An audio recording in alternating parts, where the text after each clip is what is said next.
The Honorable Ndindi Nyoro. Thank you very much, Honorable Speaker. Honorable Speaker, I want to say something very briefly, especially in regards to not just this appointment, but all of them. Number one, Honorable Speaker, is based on actually my experience as where I was serving before, and something I reflected upon yesterday, that even as we talk about the people who are the people who are joining government in various departments and ministries, it is important for all of us to understand the challenges which they are coming to solve. And I'm saying so even in regards to the PS that we are considering this morning, and the others that we will be considering this morning, that there are some things that we have to pull in one direction as a country. And I'm saying these things and repeating them because I know the enormity of it. That even as they come to serve, there are some things that we have to put concerted efforts here in Parliament, the executive, and every other Kenyan, because Kenya belongs to all of us. And the challenge I want to highlight, because it cuts across all the departments and ministries, Honorable Speaker, is that we have to pull in one direction in finding a solution to the revenue and debt strains that we have as a country. Honorable Speaker, part of the revenue that we collect as a country, because we are considering one department that is will be looking at our trade and especially regionally.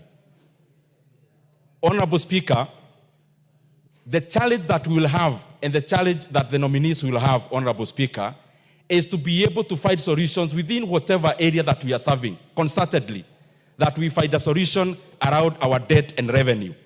Honorable Speaker, I was in the point of saying that out of the revenue that we collect as a country, Honorable Speaker, currently now as we talk, and part of the challenge I saw yesterday the debate in the House around CDF and the release of that money, is basically because of the strain. That after collecting 2.4 trillion Kenya shillings, Honorable Speaker, after collecting 2. Order, Honorable Ndindi. I have a point of order. What is out of order, Honorable? Speaker, I'm listening to Ndindi Nyoro. Honorable Ndindi Nyoro is like he's in a lecture hall. We are talking about competence and competencies of individuals who have been nominated to serve in this government. And we are considering their suitability. We are not talking about revenue. May I have the mic? What is out of order, I think Honorable it's still Elisha? over having been a budget chair. You are out of order. You are obviously out of order. Well, I will allow him to debate. You have a few minutes. Please conclude. Thank you very much, Honorable Speaker. Some things may not need a response. Honorable Speaker, I was saying that out of the 2.4 trillion Kenya shillings, approximately we could correct as revenue, half of that money will be going into debt repayment. And therefore, Honorable Speaker, it is important that we must find a solution as a country. And I'm not here to blame anyone. I'm just saying in our legislative role here and in all the other arms of government, there must be concerted effort in regards to the existential threats that we have in our economy. Honorable Speaker, one of them is debt.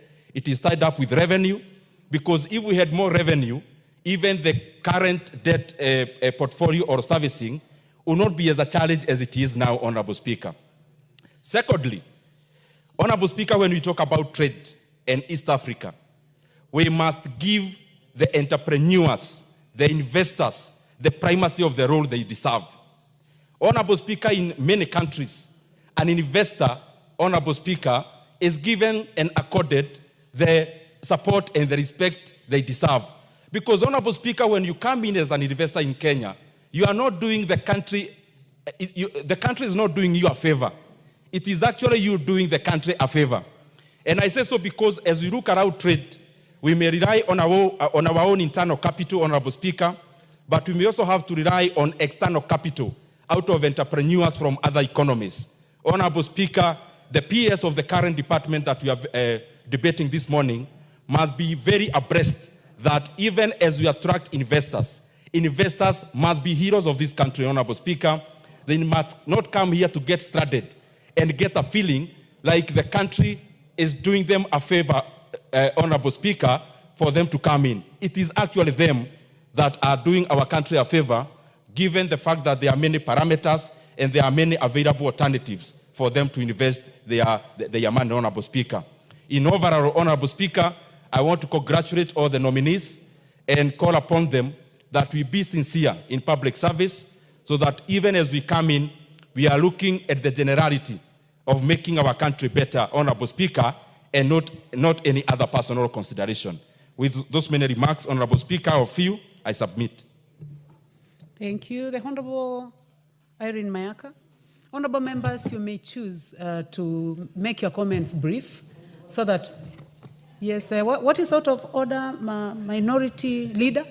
Madam Speaker, I seek your indulgence that looking at the time that we are remaining within the morning session and the important motions we have on the order paper, I was requesting that with your indulgence after Honorable Mayaka, if the mover could be called to reply. But we want to talk, yeah. There's another one, the next one. Honorable members, that is noted. Yes, I know. What we could do, honorable members, is to have 2 people on the left and 2 people on the right. So we start with the Honorable Irene Mayaka. Thank you, Honorable Speaker. And Honorable Speaker, given the time constraints, I'll be very brief. I want to take this opportunity to support the special motion on the approval of the Honorable Caroline Karugu. Honorable Speaker, Honorable Caroline Karugu is someone who is well known to me. I have had an opportunity to interact and work with her, and her qualifications in terms of academics speak for her. Her qualifications in terms of having an opportunity to work in the public space also speaks to her.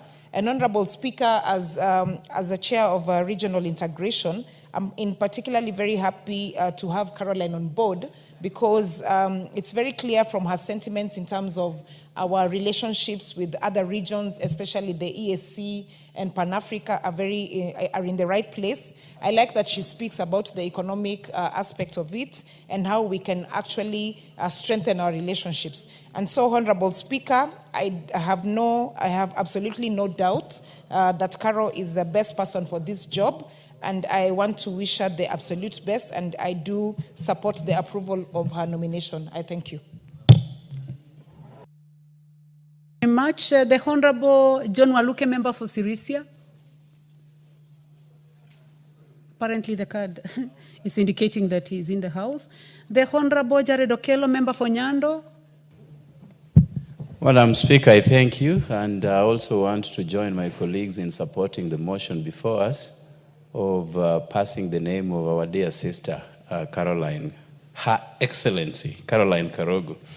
I have known her since our Azimio days, and even though the country was balkanized along the Azimio and Kenya Kwanza lines, Honorable Karugu, even though coming from a region that was dominated by Kenya Kwanza, she chose to stick with Azimio because she had faith in what Azimio could be able to achieve for this country at the end of our elections. Honorable Speaker, there are people who flip-flop in politics. And even though Azimio lost, a loss that we contested and are still trying to figure out how it came to pass, Honorable Karugu never deviated from the bigger vision of sticking with Azimio. She played a pivotal role in Baba's African Union chairmanship quest, where she was part of the team that was